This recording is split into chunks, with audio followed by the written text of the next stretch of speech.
வணக்கம். இது உங்கள் நாட்டு நடப்பு யூடியூப் சேனல் வழியாக உங்களை சந்திப்பதில் மிக்க மகிழ்ச்சி. இன்றைக்கி எதை பற்றி பேசுகிறோம்னா, இந்த அமீர்ன்றவர் டைரக்டர் இதுவரைக்கும் எங்கே போயிருந்தார்னு தெரியல. திடீர்னு பார்த்திங்கன்னா ஒரு கொந்தளிப்பான ஒரு செய்தியை வெளியிட்டார். எப்படின்னா, என்னால் தாங்கிக்கிறவே முடியல, இந்த ஒரு 4 எம்எல்ஏ எப்படி இவங்க தாவேகா பக்கம் போகலாம், இது ஒரு ஜனநாயக படுகொலை, என்னால் தாங்க முடியல, இந்த நிகழ்வை என்னால் ஏற்றுக்கிறவே முடியல, இதை நான் நீதிமன்றம் மூலமாக இதை ஏதாவது பண்ண முடியுமா என்று பார்க்க போகிறேன் அப்படி சொன்னார். அதற்கான பதில் தான் இந்த வீடியோ. திராவிட முன்னேற்ற கழக ஆட்சி நடந்து கொண்டிருக்கின்ற பொழுது சாராய மரணங்கள் ஏற்பட்டுச்சு. மரக்காணம் உள்ளிட்ட தமிழகத்தில் பல்வேறு இடங்களில் சாராய மரணங்கள் வாயிலாக செத்து மடிஞ்சாங்க. இப்போ இந்த தமிழ் குடிமக்கள் தான் அங்கே செத்து மடிஞ்சாங்க. அப்போயெல்லாம் இந்த அமீர் எங்கே போயிருந்தான்னு தெரியல, வருத்தத்தை தெரிவிக்கவில்லை.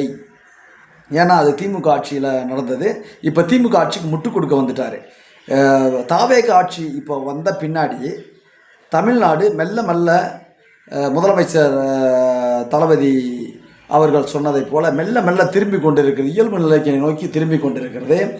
அதேமாதிரி திமுக ஆட்சி காலத்தில் கஞ்சா புழக்கம் தாராளமாக தமிழ்நாட்டில் இருந்தது. கஞ்சாவால் இளைஞர்கள் அழிந்து கொண்டிருந்தார்கள். அப்போயெல்லாம் இந்த அமீர் எங்கே போயிருந்தார்னு தெரியல. அவருக்கு வருத்தம் இல்லை போல. தமிழ்நாட்டு இளைஞர்கள் கஞ்சாவால் சீரழியும் பொழுது அமீருக்கு வருத்தம் இல்லை. இந்த 4 எம்எல்ஏ ராஜினாமா செய்து விட்டு போனதால் அவருக்கு வருத்தம் சொல்கிறாரு. இந்த 4 எம்எல்ஏ எதுக்காக போயிருக்காங்க என்பதை நீங்கள் அவர்கிட்டே கேளுங்க, இல்லைன்னா பொதுமக்கள்கிட்ட கேளுங்க, சொல்லுவாங்க. நல்லாட்சி, அதாவது நல்ல ஆட்சி தமிழகத்தில் நீடிக்க ஒரு சப்போர்ட்டாக போயிருக்காங்க. அப்படி தான் நாங்கள் இந்த வலைதளம் வாயிலாக உங்களுக்கு சொல்ல விரும்புகின்றோம். இன்னும் பல்வேறு நிகழ்வுகளை நம்ம எடுத்து சொல்லலாம். லாக்அப் மரணங்கள் நடந்தபோது இந்த அமீர் எங்கே போயிருந்தார், குரல் கொடுக்க தவறிவிட்டால், திமுக ஆட்சியில் நடந்த அவல நிலைகள்லாம் எப்போல்லாம் நடந்துச்சோ அப்போல்லாம் இந்த அமீர் எங்கேயுமே தலையே காட்டலை. திடீர்னு குதிச்சு அறநிலைத்துறையை பற்றி பேசுகிறாரு. திடீர்னு குதிச்சு இந்த மாதிரி தாவேகாவுக்கு இவங்க இப்படியெல்லாம் போகலாம் தன்னுடைய ஆதங்கத்தை வெளிப்படுத்துகிறார். திமுகவோட கைக்கூலி தான் இந்த அமீர் என்பதை நாம் இந்த இடத்துல சொல்ல கடமைப்பட்டிருக்கிறோம். அமீர் அவர்களே, தமிழ்நாட்டில் நடந்த பல்வேறு சம்பவங்களின் போது நீங்கள் எங்கே காணாமல் போயிட்டீங்க. குறிப்பாக சொல்லணும்னா, திமுக ஆட்சி காலத்தில் குட்கா, பான் மசாலா இது போன்ற பல்வேறு விதமான புகையிலை பொருட்களுடைய நடமாட்டம் அதிகமாக விற்கப்பட்டது. மூளைக்கு விற்கப்பட்டது. தெருவுக்கு மதுவை, சில்லறை மது விற்பனை ஆறாக ஓடிது. இந்த தாவேக ஆட்சி தொடங்கிய நாளிலிருந்து சில்லறை மது விற்பனை என்பது அப்படியே அங்கங்கே நிறுத்தப்பட்டிருக்கு. பயந்துட்டாங்க ரவுடிகள். அதாவது குறிப்பாக சொல்லணும்னா, கூலிப்படையினர் இயங்கவே இல்லை. இந்த தாவேக ஆட்சி தொடங்கியதுலேருந்து கூலிப்படை இயங்கவே இல்லை. கூலிப்படையுடைய கொலைகள் நடந்துச்சு. சென்னையில் பெருநகரத்தில் பல்வேறு முக்கியஸ்தர்கள் படுகொலை செய்யப்பட்டார்களே, அப்போல்லாம் எங்கே போயிருந்தீங்க? இந்த ஆட்சியை பற்றி, திமுக ஆட்சியை பற்றி எந்த விதமான விமர்சனம் பண்ணவில்லையே இந்த அமீர். திடீரென்று திமுகவின் அடிபெரடியாக வந்திருக்கக்கூடிய அமீர் அவர்களுக்கு இந்த தாவேக ஆட்சி நல்லாட்சி நடத்துவதன் மூலமாக, நல்ல ஆட்சி நடத்துவதன் மூலமாக பதில் சொல்லுவார் என்பதை நான் இந்த இடத்துல சொல்லிக்கொள்ள கடமைப்பட்டிருக்கிறேன்.